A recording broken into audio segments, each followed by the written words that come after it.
ఇదే RTV app వార్తల్ని క్షణాల్లో చదివే అవకాశం ఉంటుంది. ఒక న్యూస్ పేపర్, ఒక టెలివిజన్ ఛానల్ మీ చేతుల్లో ఎప్పుడు ఉంటాయి.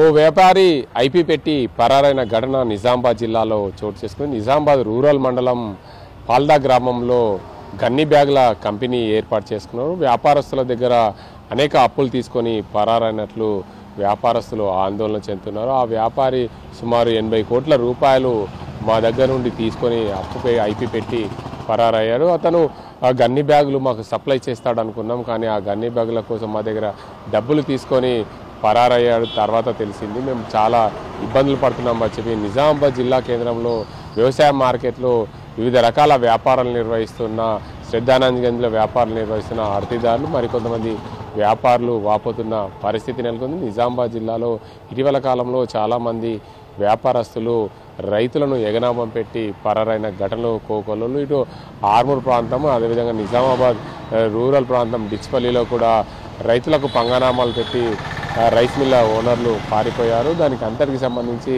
ప్రభుత్వము అయితే కోర్టు నుండి వారు ఐపీ పెట్టి యథావిధిగా తిరగడంతో రైతులు ఆందోళన చెందుతున్న పరిస్థితి ఉంది. మా డబ్బులు నట్టేట ముంచి దర్జాగా తిరుగుతున్నారు. ఇలాంటి వారికి కఠిన చర్యలు తీసుకునే దిశగా ప్రభుత్వాలు చర్యలు చేపట్టాలని చెప్పి రైతులు కోరుతున్న పరిస్థితి ఉంది. ఇటు నిజామాబాద్ జిల్లాలో ప్రధానంగా నిజామాబాద్ నగరం నరి ఒడ్డున ప్రధానంగా నిజామాబాద్ వ్యవసాయ మార్కెట్ ఉంటుంది. వ్యవసాయ మార్కెట్లో ఇటీవల కాలంలో చాలామంది వ్యాపారస్తులు రైతులకు పంగనామాలు పెట్టి పరారైన ఘటనలు ఉన్నాయి.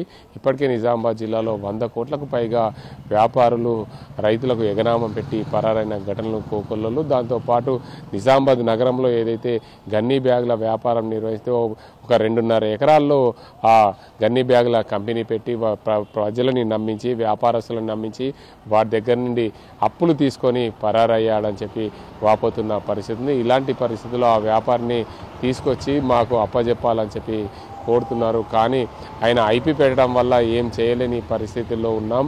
మా డబ్బులు మాకు ఇప్పించాలని పోలీస్ స్టేషన్ల చుట్టూ తిరుగుతున్న పరిస్థితి నెలకొంది. ఏదేమైనప్పటికీ ఇలాంటి వ్యాపారస్తులకు రానున్న రోజుల్లో దగ్గరికి రానియకుండా రైతులు జాగ్రత్త పడాలి. అటు అప్పులు ఇచ్చిన వారు కూడా జాగ్రత్త తీసుకోవాలి. ఎందుకంటే ఒక వ్యాపార సంస్థ నిర్మాణం చేసి ఆ వ్యాపారి రకరకాల వ్యాపారాలు చేస్తూ గన్ని బ్యాగుల కంపెనీ పెట్టుకోవడం, దానికి అందరికి సంబంధించి గన్ని బ్యాగులు అంటే ప్రధానంగా రైతులకు ట్రేడర్లకు అవసరం ఉంటుంది. ఆ ట్రేడర్ల దగ్గర డబ్బులు తీసుకొని పరారీ కావడం రైతులు ఆ ట్రేడర్లు ఆందోళన చెందుతున్న పరిస్థితి.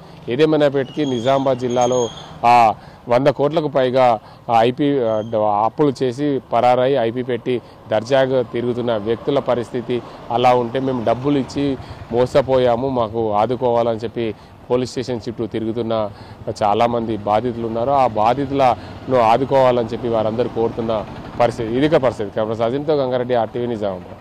మరిన్ని వీడియోస్ కోసం ఛానల్ ని సబ్స్క్రైబ్ చేయండి. లేటెస్ట్ అప్డేట్స్ కోసం వాట్సాప్ ఛానల్ ని ఫాలో చేయండి. అండ్ లింక్ డిస్క్రిప్షన్ లో ఉంది.